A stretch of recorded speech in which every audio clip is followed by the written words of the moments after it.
కుమరంభీం ఆసిఫాబాద్ జిల్లా వాంకిడి గిరిజన బాలికల ఆశ్రమ పాఠశాలలో కలుషితాహారం తిని అనారోగ్యానికి గురైన నిమ్స్లో చికిత్స పొందుతున్న విద్యార్థిని శైలజ కన్నుమూసింది. మనకి మరింత సమాచారాన్ని మా ప్రతినిధి వంశీ అందిస్తారు. వంశీ, శైలజకి గత 20 రోజుల నుంచి కూడా చికిత్స కొనసాగుతూ వచ్చింది. కానీ మొదటి నుంచి అమ్మాయి కండిషన్ సీరియస్గా ఉంది. కనీసం నిమ్స్కి తీసుకొచ్చిన ప్రారంభంలో కూడా ప్రభుత్వం నుంచి ఎటువంటి స్పందన లేదు. ప్రభుత్వం నుంచి చికిత్సకు సంబంధించి కనీసం పట్టించుకోని పరిస్థితి.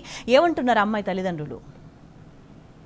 మనం చూస్తాను, గత నెల 29వ తేదీన కొమరంభీం ఆసిఫాబాద్ వాంకేడికి సంబంధించినటువంటి గిరిజన ఆశ్రమ పాఠశాలకు చెందినటువంటి 9వ తరగతి విద్యార్థిని శైలజ ఫుడ్ పాయిజన్ తోటి అటు నిమ్స్ లో గత 25 రోజులుగా ట్రీట్మెంట్ తీసుకున్నటువంటి విషయం మనందరూ కూడా తెలిసిందే. ఏదైతే ప్రధానంగా కొమరంభీం ఆసిఫాబాద్ నుంచి 3 చిన్నారులను అటు నిమ్స్ ఆసుపత్రికి తీసుకురాగా 2 చిన్నారులు కోలుకొని విద్యార్థిని ఎవరైతే శైలజ ఉందో 9వ తరగతి విద్యార్థిని గత 25 రోజుల నుంచి కూడా వెంటిలేటర్ పైననే చికిత్స తీసుకున్నటువంటి పరిస్థితి కూడా మనం చూస్తా ఉన్నాం. గత 3 రోజుల క్రితం బ్రెయిన్ లో బ్లడ్ క్లాట్ అయినట్టు కూడా వైద్యులు తెలపడం జరిగింది. దాంతో పాటుగా కిడ్నీస్ పైన కూడా తీవ్రమైనటువంటి ఇన్ఫెక్షన్స్ రావడంతో కూడా ఈ రోజు కన్ను మూసినటువంటి పరిస్థితి కూడా మనం చూస్తా ఉన్నాం. అటు వైద్యులు ప్రయత్నించినా కూడా ఫలితం లేకుండా అయిపోయిందని కూడా మనం ప్రధానం చెప్పుకోవచ్చు. వారి కుటుంబ సభ్యులు మాత్రం తీవ్రమైనటువంటి బాధలో ఉన్నటువంటి పరిస్థితి కూడా మనకు కనిపిస్తా ఉంది.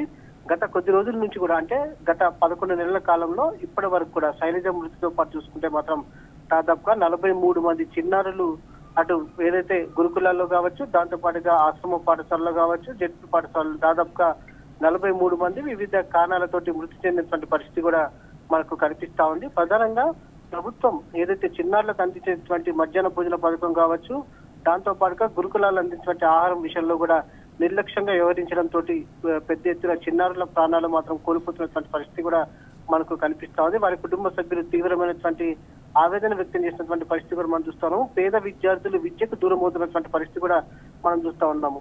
కొమరంభీం ఆసిఫాబాద్ వాంకేడి గిరిజన ఆశ్రమ పాఠశాలలో దాదాపుగా 600 మందికి పైగా కూడా విద్యార్థులు చదువుతుండగా ప్రజెంట్ ప్రభుత్వం నిర్లక్ష్యం తోటి ఈ ఫుడ్ పాయిజన్ తోటి దాదాపుగా ఇప్పుడు ప్రజెంట్ అక్కడ కేవలం 100 మంది విద్యార్థులు మాత్రమే చదువుకుంటున్నటువంటి పరిస్థితి కూడా మనకు కనిపిస్తుంది.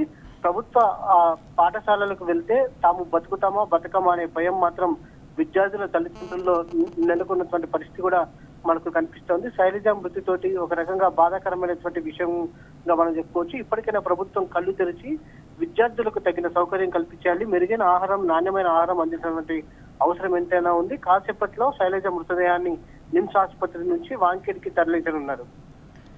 రైట్ వంశీ.